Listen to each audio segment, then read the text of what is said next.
This is Murder in the Morning with Tony Bruschi and Stacey Cole. Have you seen the doc yet? The Devil in the Family doc, Stacey, on Ruby Franke?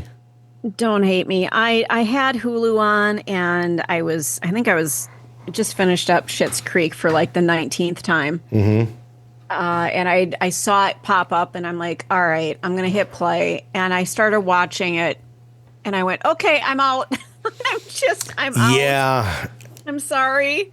I know it's required reading, for my job, but my God, it's so bad.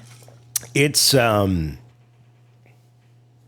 It's cringy watching Kevin Franke. And I do have some empathy there, but I'm just It's limited because you feel like, how did you get hoodwinked that you didn't realize what was going on? You made a choice, and you were so enthralled. There was I think there was different levels of importance in his mind, and his marriage was really, really, really unreasonably high up there to the point where you could ignore abuse, because it was more important to be with Ruby Franke than protect your children. Yeah. And that's fucked up. I mean, I do have some understanding on how he got there, just through the years of manipulation. I mean, he was groomed to be this way throughout 8 Passengers and before that in their relationship. I'm sure this has been a cycle of grooming from Ruby to him to have control over him, basically. I don't think it just started one day and suddenly she had this magic power. This was years going. And she did a great job because he went along with anything that she wanted. But yeah, the accountability part is the. And I don't want to lose sight of the fact that he was a victim here as well. And I don't want to sound like, we're just pointing fingers at him. It's real easy to do. We're not part of this family and weren't under her spell. Because obviously she was a master manipulator. But also, I guess, I feel like I want people to take accountability, especially when it's one thing to let yourself get sucked in. It's another when you are a guardian of children and you're supposed to be protecting them. It's, Lori Daybell. Have a line. There seemed to be no line that she could not cross. I mean, until he's discovering that they're being horribly abused. But it wasn't crossing a line saying you can't have contact with your own children for a year or till I tell you can. That wasn't no, that's where you stand up and go, okay, that's insane. You are no longer, you're not this woman I'm going to look at anymore with wonder. And because she's not that person. And I think this is all my conjecture after watching it and my reaction. I mean, it feels like, he very much lives in the memories of her and the good times. And I get that, but you also have to square that up with who the person is. And sometimes when you look back on those good times, not to damage those memories, but just look at things in reality, you look back and go, oh, maybe these aren't as jolly as I thought they were. Yeah. Our brains have ways of, trying to lift us up, not tear us down. I mean, although they do that too quite well. But you'll remember things. It's the rose-colored glasses things where people say you remember things through rose-colored glasses because you tend to remember things more positive than negative. I mean, negative can go to the point where you don't remember it at all because it's so traumatizing. Or it's back there, but it's, Well, my other question is, so your wife tells you that you cannot have access to your kids for a year. At what point do you go, okay, I'm getting an attorney? Exactly. We're taking this to the courts. And you're not going to withhold my children from me for a year. And you have 6 kids. 6. Yeah.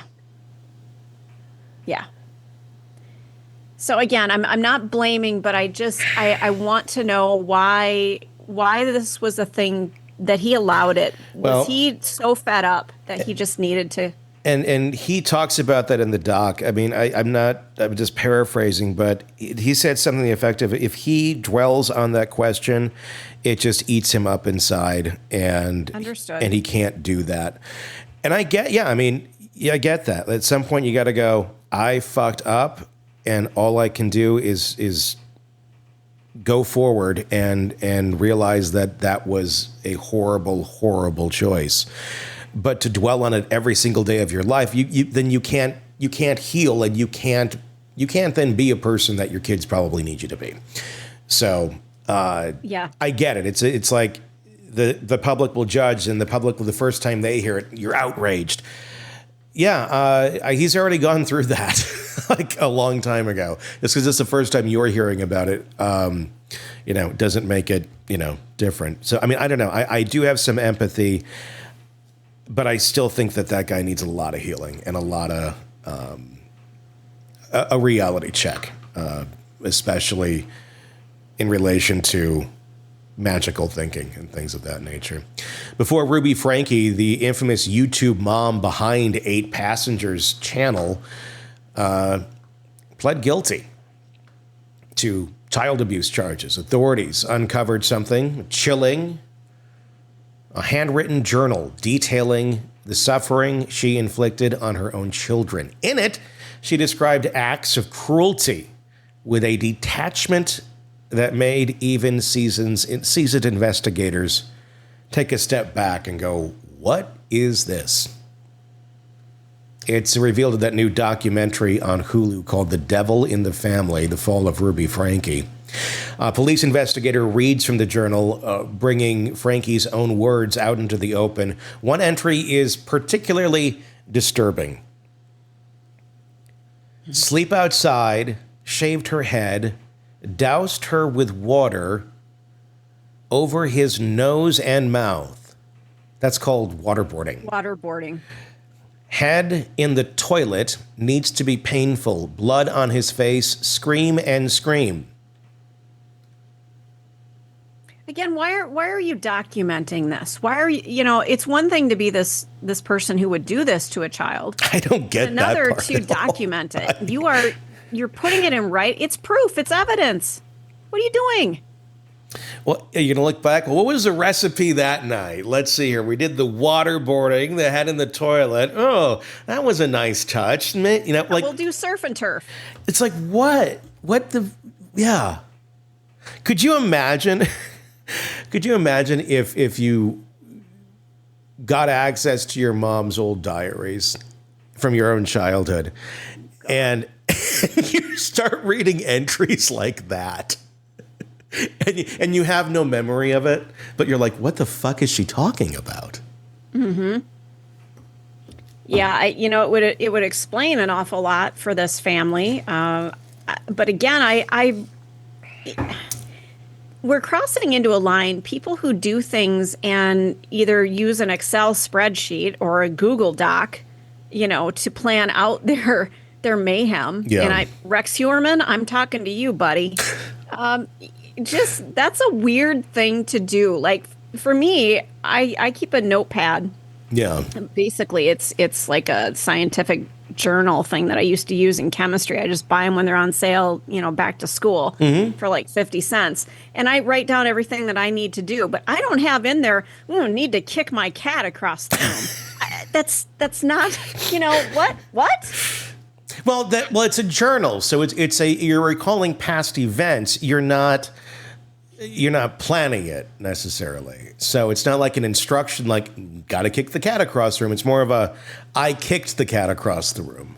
Oh, God. So now we're just, So now it's reliving the magic. It's reliving the magic is what it is. Bizarre. It's one thing if you're sitting in therapy and your therapist says, I need you to go through this traumatic event, but you're the one causing the trauma. Yeah. Yeah, that's how these magical people called narcissists work. Another entry is no less horrifying. Quote, I told the boy he emulates a snake. Like you do. If he wants to emulate the Savior, he needs to be 100% obedient with exactness. Oh, here we go into the religion stuff now. Yeah, we just intermingle that, and it makes it all good. It's like you put like hot fudge in a sundae, and it just kind of like, oh, this makes it much better. Well, it's in the name of the Lord, so now it's permissible. It's Lori Daybell? It is. It's like the holy water version of hot fudge. It's just, then you mix it up in there, and it's in there. And because it's been blessed, it must be good. The body must engage in good work, and the good works need to be painful. I have the power of God, and he must obey. I don't think that's what they meant by what would Jesus do. Let's read Mom's journal. Remember childhood? Wonder if there's anything about there to that trip to the park that one day. Remember when we brought the dogs? Wasn't that fun? Like, what the fuck is this? God. The body must engage in good work, and the good work needs to be painful. What the fuck, Mom? Good thing this is all coming out now, so the kids never have to have that moment later in life. Oh. Well, they're keeping therapists employed. That's the good news. These kids are going to be in therapy for the rest of their lives. It would be interesting, if you're to do a study on it or something, to just be like, I'll be your therapist for free. I just want to learn and understand better, what this type of person does and understand how they try to manipulate the kids too. Then you have more signs and more, front yard signs basically of saying, okay, here's some things to look out for. If you suspect a parent of kind of being this way, how are the kids reacting and what are you hearing from them in like a therapeutic session? Because there's probably not a ton of this that ever gets blown up or exposed to the level that this does. I wouldn't think so. But I think there's a lot of these out there. They're just like tiny. I mean, yeah. And this is repeated and repeated and repeated. I could see parents snap. I mean, I think we've all experienced our parents just losing their shit. Whether stuff going on at work, you're going through puberty, driving your parents crazy. They just finally one day just fucking snap. It happens. But this is repeated. This is a cycle of abuse here. Yeah. It's tragic. The extent of the abuse detailed in the pages is staggering. In one passage, Franke wrote about forcing her son into the sun, then returning with a cactus poker. What the hell is a cactus poker? I need to look that up. I don't know. I don't live around. To prod him. Guy. So something that's going to prod him. It just sounds horrible. She recorded her own twisted logic saying, quote, when I poke his back to get in the sun, he doesn't even flinch. I told him, give your demon a friend a message for me. I will not rest. I will not stop. I will not leave. I will fight him until the day you die. So a cactus poker, to me, it almost looks like a fireplace poker. Oh, God. So you're using that on your kid. Okay. Yeah. Okay. Cool. Wow. Yeah. And that's where you look at this and go, these kids would have eventually been killed. Yeah. And I think it would happen at some point where they didn't think they were going to kill them, where it was just some other horrible thing they're doing and their bodies just give out. But they're going to view it in the terms of how Lori Vallow Daybell viewed a lot of those things as, well, they're demons, they're zombies, they are gone already. This is just their shell. So we did the right thing and they're in a better place now. And thank goodness we were here to get rid of the demon that took over their body. That's how these people think. Ugh. I just did and it'll be out probably later today, a 4-part piece breaking down the logic, the religion of Chad and Lori Daybell as best as I could. We did some deep research into it and really just tried to tie it together in a way where you can step by step by step by step. That's why it's a 4-part piece. And you kind of build on the last piece to get the next piece, to understand how she thought the way she was thinking. And obviously it doesn't excuse anything, but it's a real interesting psychological dive into how these sort of things work. It's also particularly good if you want to start a cult, because it basically is instructions on how to do that. Great. Which I said the instruction manual. Midway through, I'm like, somebody's going to use this for the wrong purpose, because it's basically step by step how to start a small cult. Anyway, that's it's on the feed. Either it's on YouTube or on wherever you get podcasts. It will be up there, and it's fascinating. Anyway, back to these two. These ramblings, I will fight him until the day you die. These weren't the ramblings of someone suffering a temporary lapse in judgment. These were calculated, premeditated, written down as if, keeping a ledger of pain. Mm-hmm. In August of 23, it all came to an end when Franke's 12-year-old son escaped from the home she shared with her business partner and possibly lover, Jody Hildebrandt. Starving, injured, and desperate, he ran to a neighbor and pled for help. The neighbor, and you can hear it in his voice on the 911 call, literally moved to tears as he's describing this kid that just showed up at his house and his skeletal appearance. He's got tape wrapped around his arms and ankles.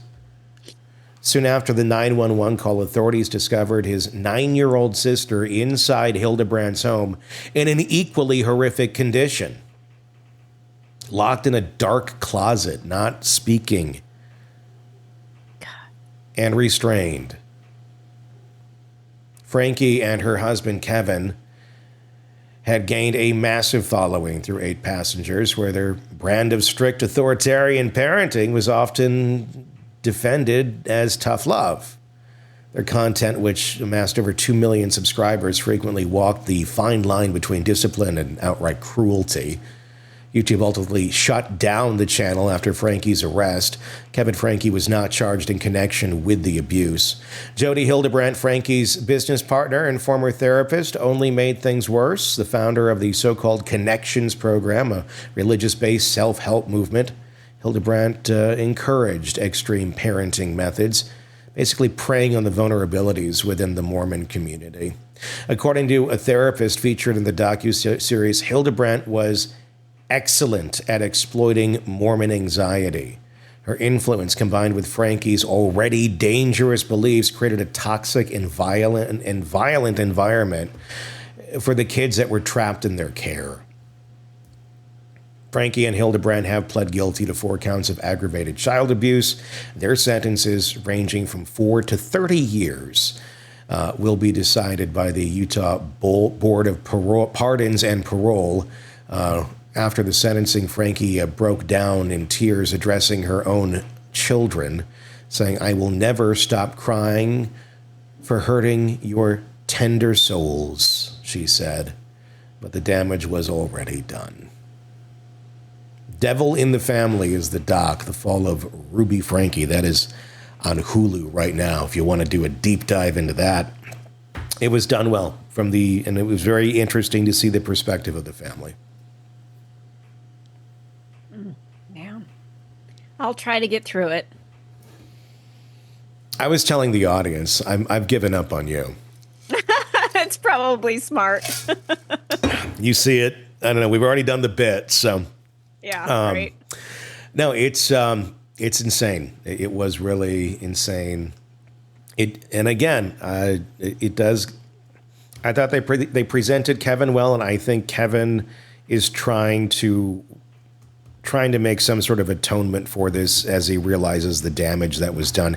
But this all just happened, like in the last year. I think it's going to take him years not because he doesn't want to, but because that's just the healing that's going to take to fully, I think, gain understanding and enough self-reflection to understand his role in this and, come to some sort of resolution in his mind to keep going forward. Because I think he's still very much in the gray, which would be expected. I couldn't see anybody being out of the gray yet, if that's your life, No, I imagine it's going to be decades before he can actually go a few days without thinking about it. Yeah, he probably won't go a day thinking about it, but is it going to define him forever, or, I don't know. It's a hard one to swallow. I can't imagine being Kevin Franke, but again, Devil in the Family, Hulu, check it out. The latest true crime stories, expert breakdowns, and shocking twists, all in one place. Press subscribe now to the Hidden Killers podcast and True Crime Today.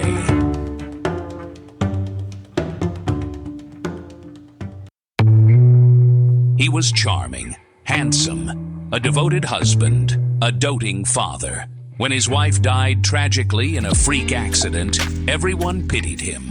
He played the role so well. Grieving widower, devastated, single dad. Just trying to put the pieces back together. But the thing about perfect men, they're usually hiding something. And this one was hiding everything. The affair, the insurance policy, the other wife in another state who had no idea she was married to a walking crime scene. If she had only subscribed to True Crime Today, Premium Plus on Apple Podcasts, she could have listened to Hidden Killers with Tony Bruschi ad-free.